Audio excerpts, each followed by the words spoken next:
My parents resent me for starting my own family. I come from a big family. I'm the second oldest of 9 kids. My older sister Jane is a year older than me. Since Jane and I were the oldest, we always helped with the little kids and the chores around the house. In fact, it was common for my parents and other adults to refer to us as Jane and me and the kids.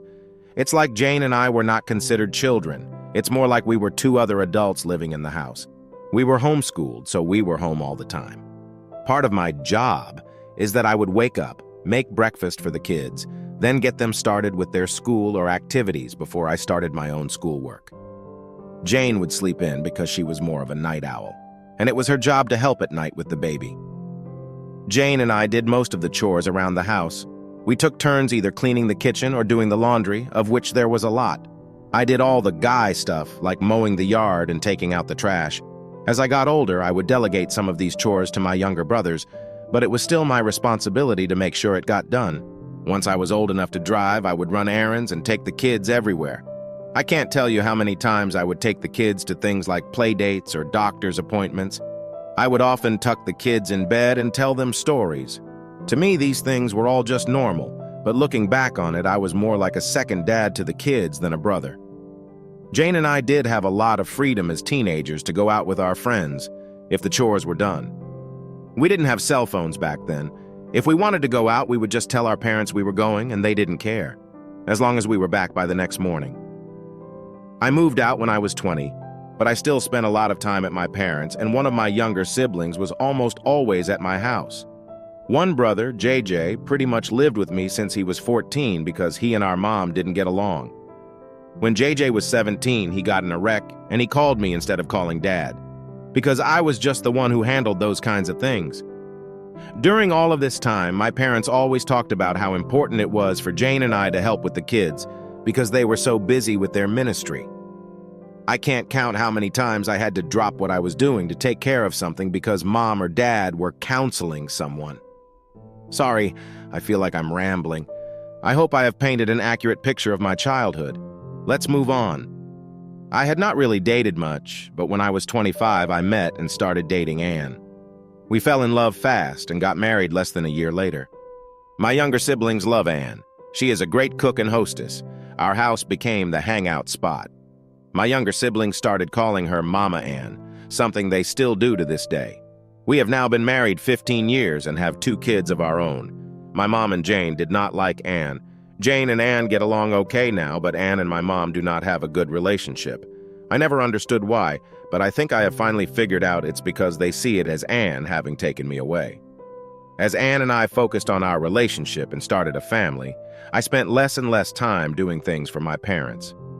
My dad liked Anne at first, but over the past few years, their relationship has soured. Throughout the years, my dad has made comments to me about keeping up my responsibilities.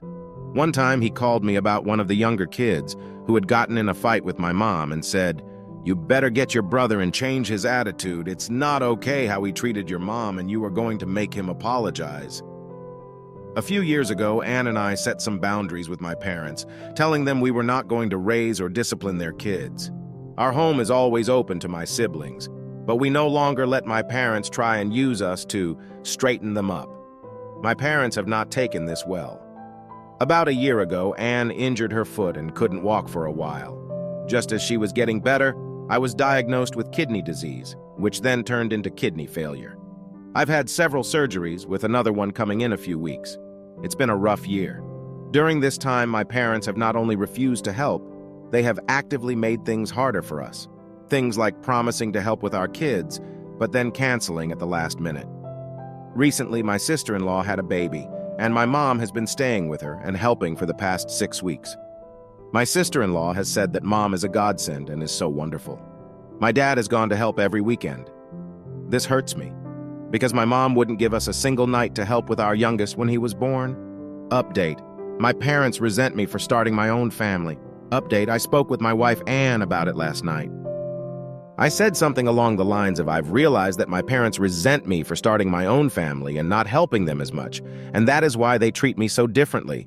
And I think you've been trying to gently tell me this for years, but I was too dense to get it. We were sitting in the bed at the time, and she leaned over and patted me on the head and said, "You are so pretty." I laughed for like 10 minutes. It was a great emotional release. A lot of you said she sounds wonderful, and she really is. I just can't express how much I love her. About Jane, my older sister. Jane did get married and start a family about 2 years after I did. Jane and I had a falling out and didn't speak for several years, but we are okay now, just not very close. Our falling out was more about religion than anything. She is very religious like my parents, while I am not. I am religious and we attend church, but it's not our whole life like it is for my parents and Jane, younger siblings. The youngest is 22, so they are all adults now. The second to youngest passed away several years ago, so there are 8 of us now. I am very close with all of my younger siblings. They still come hang out at my house all the time, and they are all great aunts and uncles to my kids. All of them, including Jane, are upset with how my parents treated me this past year. Help with my kids. While I am disappointed in my parents for not helping, I do not need their help. Anne and I have close friends. Plus, we both have siblings that help. Anne's parents live far away, but they help when they can. We really are okay and feel very blessed and loved with all help we have received. Therapy. Part of my kidney treatment plan includes access to a therapist, and I love her. She has been great in helping me learn to live with an illness. I am not sure if she is the right person to speak with about my parents, but I will ask her and see if she can refer someone if not. I will wait until after my surgery to bring this up, as I need to just focus on that right now. Setting boundaries. When I say my parents won't help, it's not that they say they won't help, it's that they offer to help, and then either bail at the last minute or they change the plans so much that it causes Anne and I a lot of stress. A few months ago, Anne was sick and my mother offered to pick our kids up from school.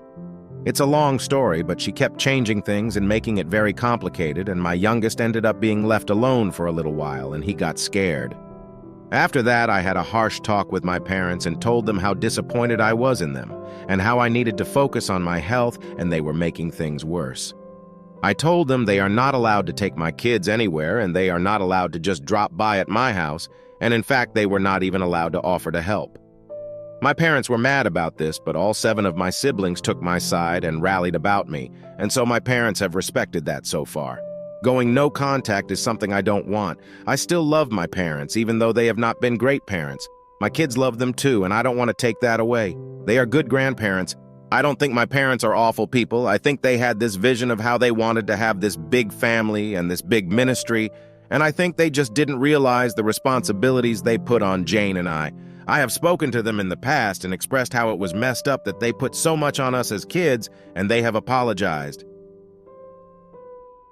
It's so stupid how their parents pretty much left all the responsibilities to them. They were pretty much the parents of the household. Then when he goes to start a family of his own, they decide they won't help him, or more or less tease the idea of helping. It's so messed up what they're doing. I'm glad the other siblings agree because it's not fair. At least his wife is supporting him through this, and I'm glad he met someone so wonderful. I hope they figure things out soon and it goes great for them.